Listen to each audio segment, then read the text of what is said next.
là, on est dans la partie pause. On fait une petite pause. Vous voyez, pour parler du subliminal. Je vais vraiment pas m'étendre là-dessus non plus parce que je n'ai pas le temps et parce que ça prendrait énormément de temps. Mais ce que je veux juste vous dire, c'est que le subliminal a été nommé par Jésus. La première fois en fait. Dans Matthieu 13, versets 14 à 15, on nous dit: Et pour eux s'accomplit cette parole du prophète Ésaïe: Vous aurez beau entendre, mais vous ne comprendrez jamais. Vous aurez beau regarder, mais vous ne verrez jamais. Car le cœur de ce peuple s'est engourdi. Ils sont devenus durs d'oreilles. Ils ont fermé les yeux, de peur de voir avec leurs yeux, d'entendre avec leurs oreilles, de comprendre avec leur cœur. Et de faire demi-tour, je les aurai guéris. Donc voilà, Dieu est en train de nous dire qu'il y a des gens qui sont exposés à une parole, qu'ils entendent mais qu'ils ne comprennent pas. Il y a des gens qui sont en train de regarder mais ils ne voient pas. Vous voyez? Et le subliminal, c'est vraiment ça. C'est un message caché derrière un message. C'est-à-dire que la personne va être exposée à un certain message, mais le réel message profond, celui qui a de l'importance, ne sera pas compris, ne sera pas décelé.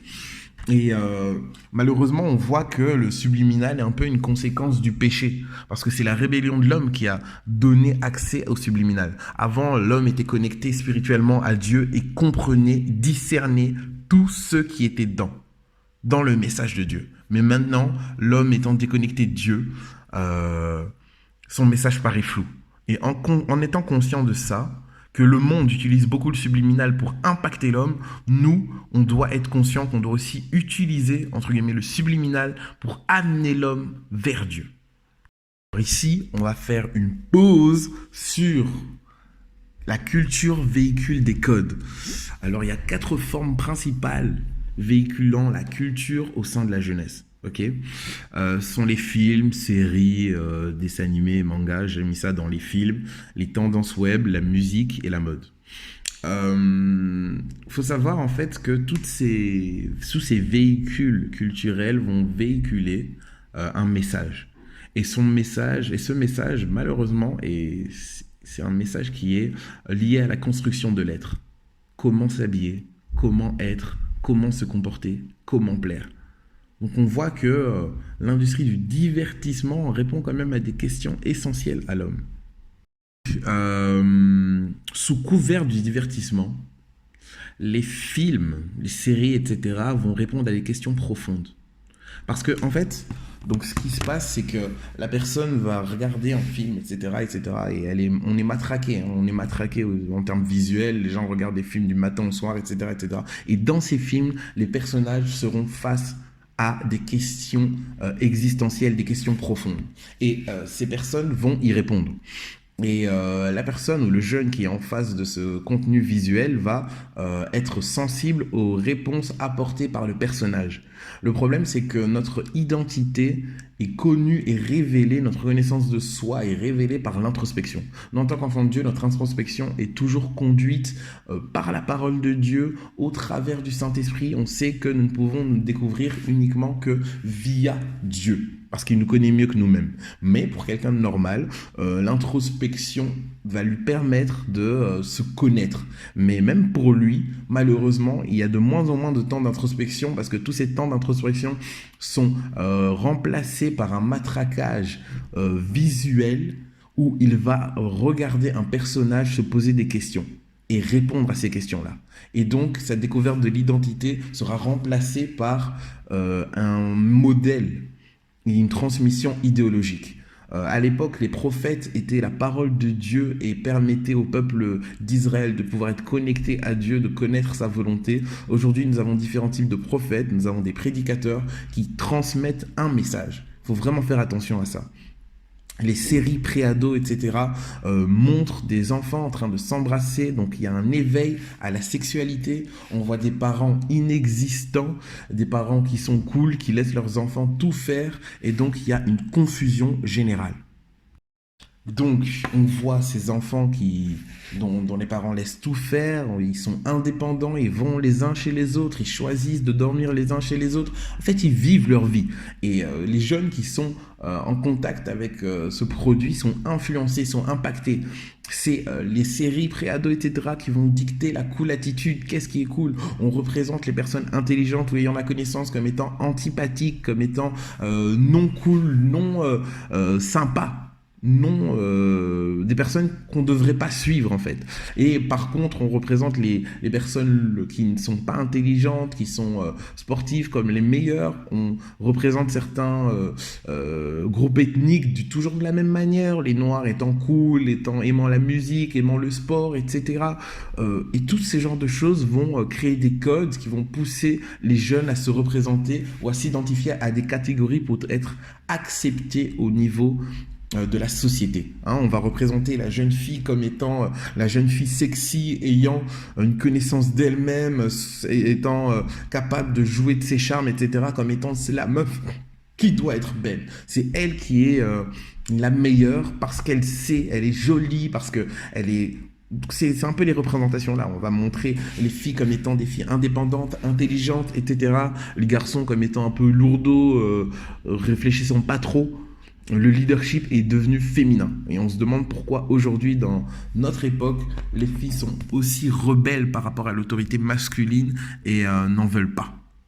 Au niveau des dessins animés, par contre, parce que là, les séries pré-ados, c'est plus ça. Au niveau des dessins animés, par contre, voilà, il y a beaucoup plus de sorcellerie, de super pouvoirs, etc. Et au fur et à mesure que les enfants vont grandir, il y aura une séparation entre les garçons et les filles. On va voir que les filles seront beaucoup plus attirées par les séries où il y aura du romantisme, etc. Alors que les garçons, eux, seront beaucoup plus attirés par les dessins animés où il y a du mouvement, des arts martiaux, des combats, etc. Et la question à se poser, c'est pourquoi l'homme, donc Adam, est autant attiré par tout ce qui est combat, etc., guerre, etc., conquête, etc., etc. Il faut savoir que l'homme a été tiré de la terre. La Terre est en mouvement sur elle-même et la Terre est en mouvement autour du Soleil. Le mouvement sur elle-même représente finalement la recherche d'identité de l'homme, sa recherche constante de conquête, sa recherche de défi. C'est ça le mouvement sur elle-même. Et maintenant, la Terre est autour du Soleil et elle est éclairée en fonction des saisons.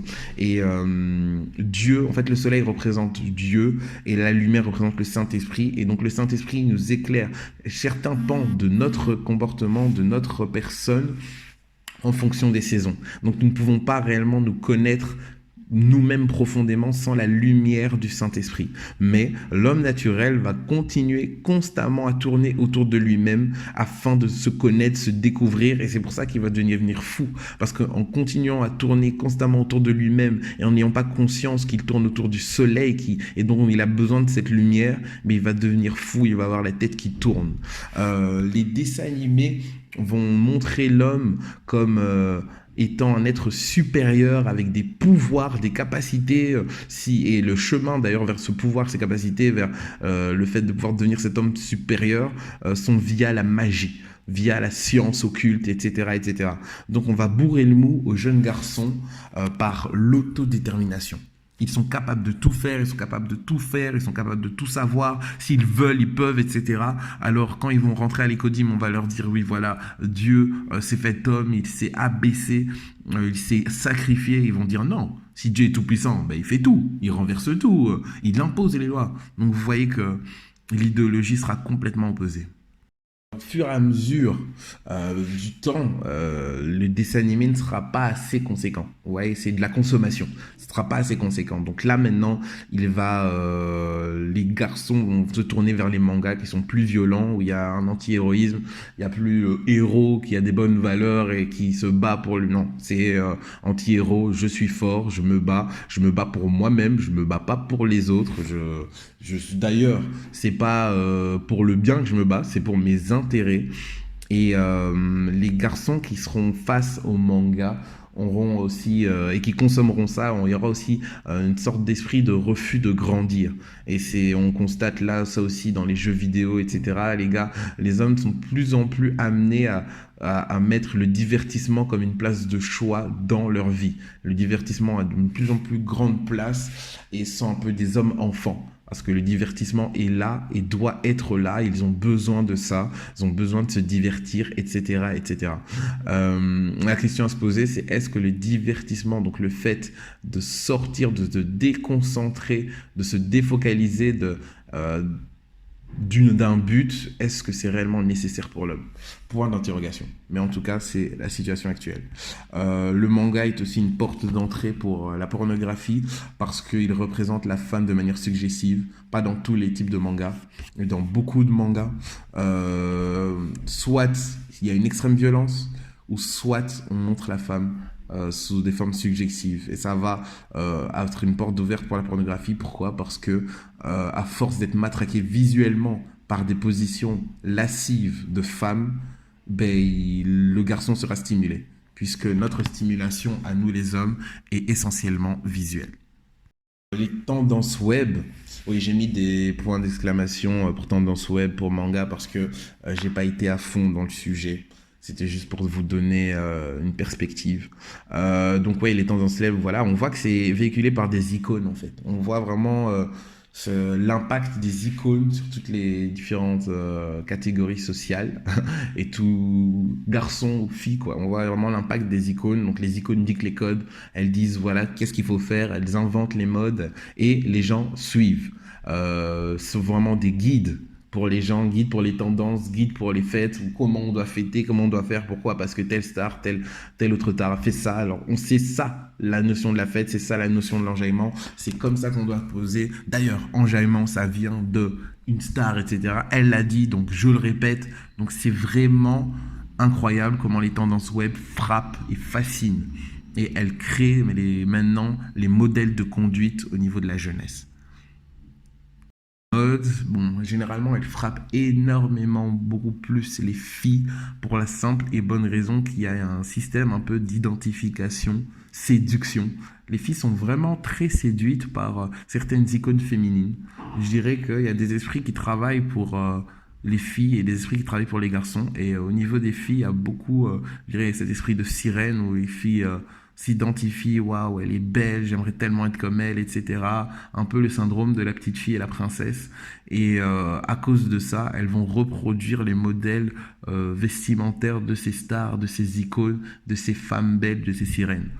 Et donc la mode dit ce qui est beau, ce qui plaît, ce qui doit être adopté. Ce qui plaît, pourquoi? Parce que le diable va toujours utiliser les femmes pour faire tomber les hommes et les hommes pour faire tomber les femmes. Et donc la mode dit ce qui plaît. Et donc si la mode dit que c'est être sexy ce qui plaît, ben, les femmes vont être sexy.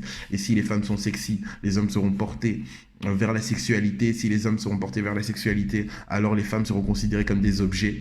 Et le cercle s'ensuit. On se fait du mal les uns aux autres à cause d'une manipulation systémique.